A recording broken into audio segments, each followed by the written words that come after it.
Bonjour à tous et bon réveil. Vous suivez maintenant sur Radio Côte d'Ivoire la première session d'information de cette journée composée de l'actualité sportive présentée par Serge Dakouri et des grands titres de ce journal présenté tout de suite par Adama Bakaïko. Bonjour Adama. Bonjour Awa Touré. Vers le désenclavement des zones agricoles de la région du Bunkani, 100 km de bitume prévus à cet effet, l'étude technique du projet a déjà commencé sur le terrain. Et puis on s'intéresse dans ce journal à la star du Ngoni, un instrument de musique bien connu en Afrique de l'Ouest, une jeune Burkinabé qui a tout appris avec son père, lui-même musicien de renom. Elle s'appelle Rama. Au Comores, l'armée entre sans résistance dans la médina de la capitale d'Anjouan, Moutsamoudou. Les insurgés sont pour l'instant invisibles. Enfin libre après 10 jours d'otage, l'homme d'affaires tanzanien Mohamed Dji est rentré chez lui sain et sauf. Il avait été enlevé le 11 octobre dernier. Radio Côte d'Ivoire, premier journal de la matinée. Bonjour et bienvenue. Et on commence ce journal par cette visite de terrain du ministre en charge de l'équipement et de l'entretien des routes. Amédée Kwaku Kofi était donc sur le chantier de réhabilitation de la voie Grand Bassam à Boisseau, un chantier qui s'inscrit dans le projet de facilitation du commerce et du transport sur le corridor Abidjan-Lagos. On écoute le ministre à l'issue de sa visite. La partie allant de Bassam jusqu'à Boisseau, c'est sur la Pareta. Les marchés ont été attribués à 2 entreprises. La première entreprise normalement avait un délai de 6 mois pour réhabiliter complètement la voie. À la mi-août, les 6 mois étaient épuisés, les travaux devaient être terminés. À la date d'aujourd'hui, nous ne sommes qu'à 18% de taux de réalisation. Même les 18% qui ont été réalisés sont d'une qualité douteuse. Nous venons d'arriver sur le chantier. Nous avons constaté qu'il n'y a aucun engin approprié pour pouvoir donc terminer les travaux, alors qu'ils ont pris l'engagement de pouvoir terminer avant la fin de l'année. Le personnel, en 6 mois, ça fait le 3e directeur de chantier. Je pense que cette entreprise est incapable de pouvoir donc réaliser ces travaux-là. Nous allons donc rendre compte au gouvernement de sorte que des décisions soient prises parce que la volonté du chef de l'État, c'est de remettre des routes de qualité aux Ivoiriens et ces routes-là doivent être faites dans les délais. Et ce n'est pas tout, d'autres chantiers vont bientôt s'ouvrir, cette fois-ci dans le Bunkani. Au total, 100 km de pistes vont être bitumées, notamment les axes routiers Nassian-Koutouba et Bouna-Vankoro. Ce projet va désenclaver ces zones à forte potentialité agricole, touristique et minière. Le cabinet chargé de réaliser les études techniques a annoncé la bonne nouvelle aux populations. On écoute Kwaku Georges Kofi, il est consultant en environnement. C'est un projet de l'État de Côte d'Ivoire. Vous le savez, aujourd'hui, l'État de Côte d'Ivoire veut rapprocher les populations de leurs chefs-lieux de sous-préfecture, leurs chefs-lieux de département, leurs chefs-lieux de région. Et donc, l'État a identifié des routes que l'État a pensé que ce sont des routes vraiment prioritaires pour développer ces localités. Et donc, dans ce cadre-là, au niveau de la région, il y a 2 tronçons qui sont retenus. On a Koutouba Nassian et Bouna Vankoro. Et l'ensemble, ça fait pratiquement 100 km de bitume que la région va recevoir. En tout cas, c'est une bonne nouvelle pour la région. Et nous, en tant que consultants, nous sommes venus donner l'information, mais aussi recueillir les avis, les suggestions des populations et des autorités pour que le projet puisse bien s'intégrer. Abordons maintenant la crise au bureau ivoirien des droits d'auteur. Le Burida est secoué par une crise depuis des semaines. Les artistes décrivent la gestion actuelle de leur maison. Ils demandent le départ de l'actuelle directrice générale. Réunis dans un collectif, ces artistes se sont encore exprimés au cours d'une conférence de presse. Fadaldé est leur porte-parole. Aujourd'hui, nous constatons que Mme Vieira, l'ex-DG illégale du Burida, veut faire un coup d'État par rapport à la résolution que nous avons prise à l'Assemblée générale le 28 septembre dernier. Notre Assemblée générale est bel et bien légale. Quand elle dit que notre décision est nulle, c'est faux. C'est par rapport au quorum à atteindre. Et ces jours, nous étions 107 personnes sur normalement 105 et 98 personnes ont voté pour sa révocation. Donc nous sommes dans la légalité totale. Mme Vieira, pour nous, n'est plus la DG du Burida. Non seulement elle n'a pas respecté nos textes, mais aussi elle a commis beaucoup de fautes lourdes de gestion, qu'elle ne soit plus DG. Nous avons donné 15 jours au conseil d'administration pour cela, parce que nous avons mandaté le conseil d'administration pour mettre en application cette résolution. À l'instant, l'artiste reggae Fadal Dey, porte-parole d'un collectif d'artistes musiciens qui souhaitent la révocation de l'actuel DG du Burida. On reste en musique à la découverte de cette charmante dame, Rama, une jeune artiste chanteuse burkinabé qui compte sur le public ivoirien pour avoir la carrière internationale dont elle rêve. Rama a toutes les chances de réussir car elle joue d'un instrument, le ngoni. C'est un instrument de musique traditionnelle destiné uniquement aux hommes. Mais comment cette jeune dame a pu percer ce mystère? Asta Sidibé l'a suivi au cours de l'un de ses concerts à Bundiali. Le ngoni, un instrument traditionnel de musique utilisé au Mali, au Niger, au Burkina Faso et au Sénégal. Le ngoni séduit par sa douceur et ses agréables mélodies. Il est joué uniquement par les chasseurs traditionnels communément appelés dozo. Un métier réservé aux hommes. Comment Rama a réussi à percer ce mystère? Le ngoni, j'ai appris à jouer avec mon papa qui s'appelle Limania Fakié Traoré, dit l'oiseau de mystère, c'est un tradit praticien en fait.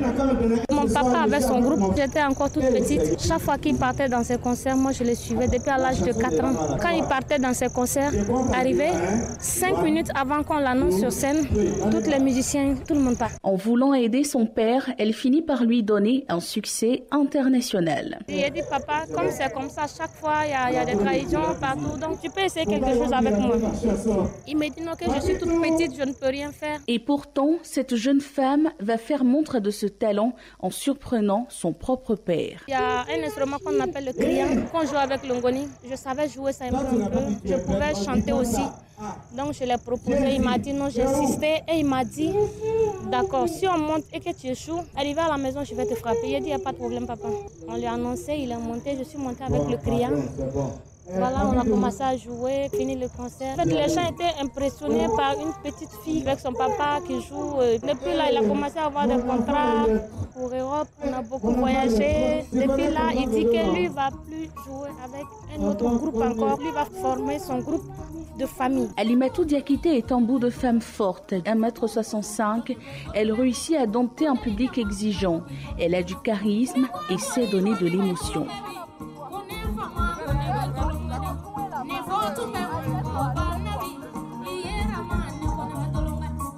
Rama a la musique dans le sang. Rama est une artiste à voix en plus de son instrument qu'elle joue à la perfection et mieux en tant que femme.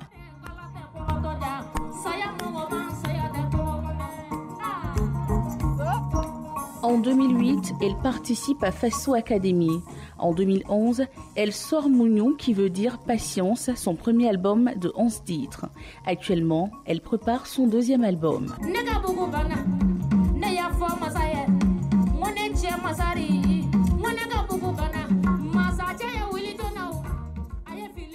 À l'instant donc, l'artiste Rama, comme on le dit, quand les femmes veulent bien, elles peuvent bien. D'ailleurs, la CEDEAO compte aussi sur les femmes et la CEDEAO qui fait la promotion du genre. Comment tirer profit du dividende à genre pour accélérer la croissance économique en zone CEDEAO? Pour répondre à cette problématique, l'École nationale supérieure de statistique et d'économie appliquée, NCA, mène une étude qui va durer 30 mois, financée à hauteur de 3 millions par le Centre de recherche pour le développement international CERTI du Canada.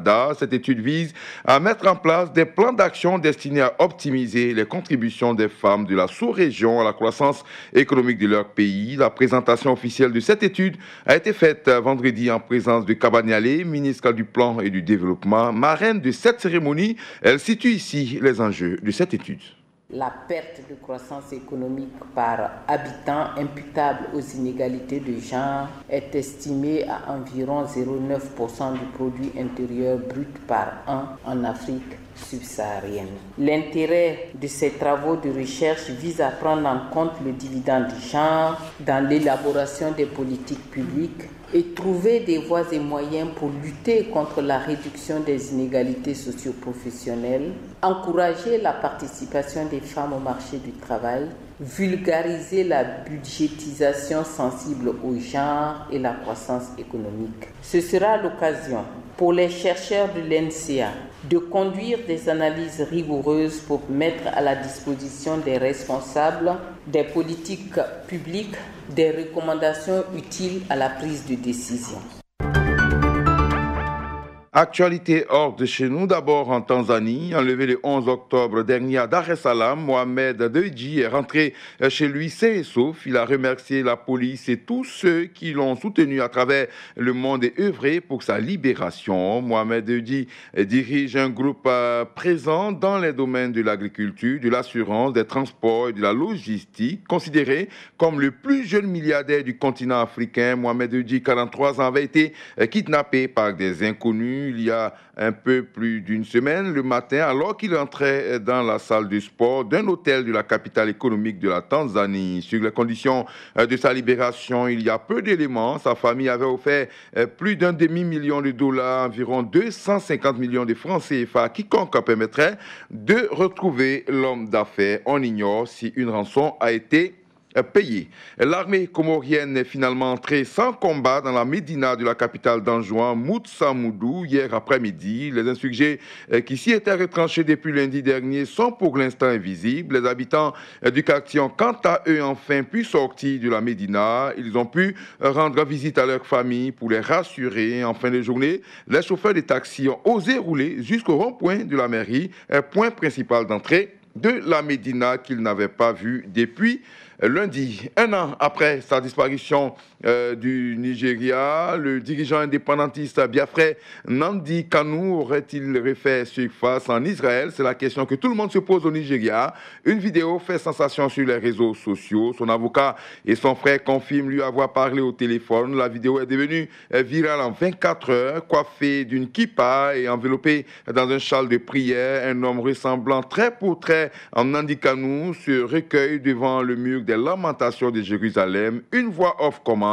C'est le chef suprême du mouvement indépendantiste pour les peuples indigènes du Biafra dans la Sainte Ville de David. L'information laisse pantois un an après sa disparition suite à l'attaque de sa résidence par des militaires. Ses proches accusaient depuis l'armée nigériane de le détenir au secret ou de l'avoir tué. Changement de ton ce samedi, ils ont assuré qu'il était bel et bien vivant. Ainsi prend fin ce journal. Retenez pour l'essentiel que les zones agricoles de la région du Bunkani, bientôt désenclavées, 100 km de bitume sont prévus à cet effet. Et puis, l'armée est entrée sans résistance à Moutsamoudou, capitale de l'île d'Anjouan. C'est au Comores. Les insurgés sont pour l'instant introuvables.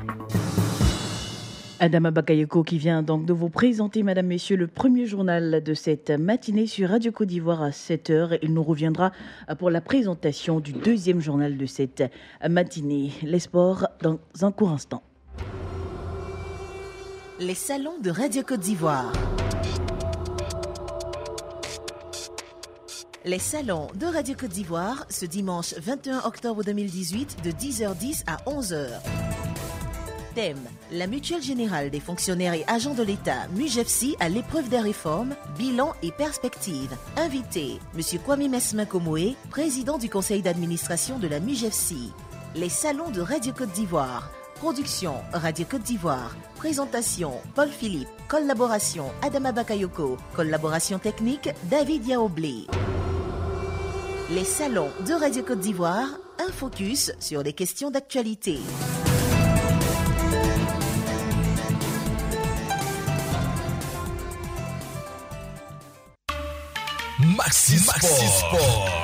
Maxi Sport, votre émission de bilan de la semaine sur Radio Côte d'Ivoire. On vous réserve le meilleur du sport, l'intégralité des matchs, un invité de marque. Maxi Sport, un fait qui a marqué la semaine et des jeux. Maxi Sport, vivre le sport avec vous. Maxi Sport, c'est tous les dimanches de 15h à 19h sur Radio Côte d'Ivoire. Présentation, Ange Soukro.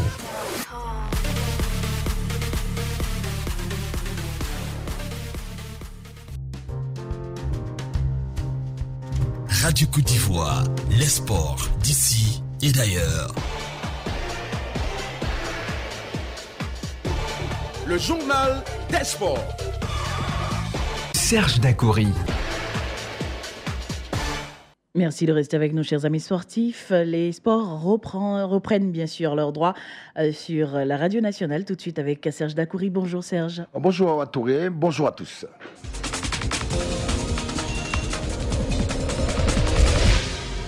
Rebonjour. Handball, 40e édition de la Coupe d'Afrique des clubs champions dames et hommes. Ouverte vendredi dernier au parc d'Export de Treichville, la 40e édition de la Coupe d'Afrique des clubs de handball en dames et en hommes était à sa deuxième journée hier. Au total, 7 matchs se sont disputés. Hier, retenons les résultats enregistrés des équipes ivoiriennes. En dames, l'Africa Sport a pris le meilleur sur HC vainqueur de la République démocratique du Congo 29-22. En hommes, le Resta malheureusement s'est incliné, défait 25-27 par Phoenix du Gabon. Toujours en hommes, le Zamalek d'Égypte a eu raison du Raja d'Agadir du Maroc, 31-23. FAP du Cameroun a défait USFA du Burkina 33-15. En dames, les Angolaises ont été souveraines. Le Primero d'Agosto a éclaboussé FAP du Cameroun 27-15. Le Petro Atlético s'est défait de Héritage du Congo 31-22. Ce dimanche se joue la 3e journée avec au programme 14h au Palais des Sports en hommes, Phoenix du Gabon face à USFA du Burkina Faso, 16h en dames, Petro Atlético face à Dynamique du RD Congo, et à 18h, le choc à la Ligue d'Égypte face au Resta de Côte d'Ivoire. Football, 7e journée de la Ligue 1. Cette 7e journée s'est ouverte hier avec 3 résultats enregistrés. Au stade Victor Biakabouda, la SEC Mimouza en déplacement s'est imposé 1-0 face à Lys de Sassandra. Le Akakwame, coach de l'équipe de Lys, nullement découragé, est au micro de notre envoyé spécial Koulibaly Sandou. J'ai pas aimé. Une défense, on joue pas la ligne. On joue franchement. On prend un but, c'est un but stupide comme les gars marquent, hein, parce que mes absences sont arrêtées. Donc je pense qu'on n'a pas rougi. Nous sommes venus pour apprendre. Nous, notre position, c'est de se maintenir. On ne veut pas jouer le titre, mais on va se maintenir quand même. C'est pas parce qu'on a battu le sportif qu'on était là sur les nuages. Jamais de la vie. On a perdu. Mais je tiens vraiment à encourager mes jeunes gens. Je ne vais pas mettre quand même que parce qu'on a perdu contre la SEC que je vais les chicoter avec un bâton. Mais on va travailler pour qu'on puisse arriver. Ici à Abidjan, au même moment, le Williamsville Athletic Club recevait au stade Champrou la Zida Bengourou. La victoire a souri aux hommes venus de l'Indénié qui ont gagné sur la plus petite marge 1-0, but marqué sur penalty. Le Racing Club d'Abidjan, le promu, accueillait en deuxième opposition au Champrou le Sporting Club de Gagnois. Dans cette confrontation, les deux équipes n'ont pu se départager. Score final, 1 but partout. La suite de ces 7e journées se poursuit aujourd'hui dimanche avec au programme à 15h au stade Robert Champrou, Moussou FC USC Bassam, et à 18h en nocturne, l'Africa Sport qui a obtenu sa première victoire cette semaine, qui reçoit le leader, les militaires de la SOA. Football en international, les championnats européens avec les résultats enregistrés hier. 10e journée en Ligue 1 française, 10 matchs, 10 victoires, 30 points. Paris est souverain dans ce championnat. Eh bien, le leader, le Paris Saint-Germain, a laminé sans Neymar et Thiago Silva laissés au repos l'équipe de Amiens 5-0. Nicolas Pepe, l'ex-international ivoirien buteur, et son équipe de Lille s'est imposé à l'extérieur en battant Dijon 2-1. Nantes a éclaboussé Toulouse de Max Gradel 4-0. Début raté pour Thierry Henry comme coach avec sa première à Strasbourg. Monaco a été défait 2-1. En première ligue anglaise, il faut rappeler quand même que la suite de cette 10e journée, c'est aujourd'hui, avec un choc à l'Alliance Riviera. Ce soir, 19h, Nice reçoit Marseille. En première ligue anglaise, 9e journée, le champion titre Man City s'est baladé face à Burnley 5-0. 2 Ivoiriens étaient aux prises aussi dans un choc. Cardiff City face à Fulham. L'ex-international Bamba Suleiman et Cardiff City ont battu Fulham de Série Jean-Michel 4-2. Le choc au sommet Chelsea-Manchester United s'est soldé sur un nul, 2 buts partout avec le retour du Special One, José Mourinho à Stamford Bridge. Chelsea, son club des débuts. Tottenham de Serge Aurier s'est imposé 1-0 face à West Ham. Situation similaire pour Liverpool de Mohamed Salah, buteur qui a permis à Liverpool de s'imposer à l'extérieur à Huddersfield 1-0. En Espagne, 9e journée, la Liga, ça ne va pas du tout pour la Maison Blanche, le Real Madrid. 5 matchs, sans victoire, toutes compétitions confondues. Eh bien, la Maison Blanche a été défaite hier à Santiago Bernabéu par Levante de Cheikh Doucouré 2-1. Par contre, le Barça roule au super. Les Blaugrana se sont imposés face à Séville au Camp Nou 4-2 avec un Léo Messi buteur. Malheureusement, Messi s'est blessé du bras. Il sera indisponible pour 3 semaines. Il manquera la Ligue des Champions cette semaine et surtout le Classico le week-end prochain, le 28 octobre. Villarreal a fait match nul avec l'Atlético de Madrid. En Allemagne, la Bundesliga était à sa 8e journée. Dortmund en déplacement a battu Stuttgart 4-0 et reste solide leader. Le Bayern de Munich retrouve le Souris. En déplacement, effectivement, les Bavarois ont battu Osbourg 3-1, Schalke 0, Verdun 2. Eh bien, l'équipe de Dortmund est leader. En Italie, eh bien, pour finir une 9e journée, la Juve a été accrochée. Un but partout face à Genoa. Ronaldo a été buteur, mais cela n'a pas suffi. L'AS Roma à domicile a chuté face à Spal. De son côté, Naples, à l'extérieur, s'est imposé face à Udinese 3-0. La Juve est leader. On finit en haltérophilie, finale du championnat d'haltérophilie. Anou Adou Hervé de Cocody Handi Club a été vainqueur. Il a réussi les 3 essais en soulevant la charge de 165 kg dans la catégorie des 88 kg. Dans la catégorie des 49, 54 et 60 kg, Yapo Elvis de Korogo s'est classé premier en soulevant une charge de 110 kg. Chez les dames, dans la catégorie des 45 kg, Kwadjouakissi Michel de Cocody Handi Club avec une charge de 66 kg a remporté le championnat. Au terme de cette journée, ce sont donc des athlètes très heureux qui se sont manifestés. Mais écoutons l'entraîneur national qui s'est confié à notre envoyé spécial Fernand Kouakou. Voici Jean-Baptiste, entraîneur principal à haltérophilie. Nous sortons de cette compétition avec une légère satisfaction, dans la mesure où ça a été pour nous l'occasion de venir évaluer un peu le travail qui a été effectué depuis notre retour d'Alger. Effectivement, nous voyons que les athlètes sont en train de s'améliorer sur le plan technique, eu égard aux lacunes et autres difficultés rencontrées lors de ce championnat d'Afrique. Et nous souhaiterions qu'ils restent dans cette dynamique de progression avec espoir qu'ils soient beaucoup plus réguliers aux entraînements. Il n'y a que le travail qui paie. Fin de ce deuxième journal des sports de ce dimanche 21 octobre 2018. Prochain rendez-vous, 7h10.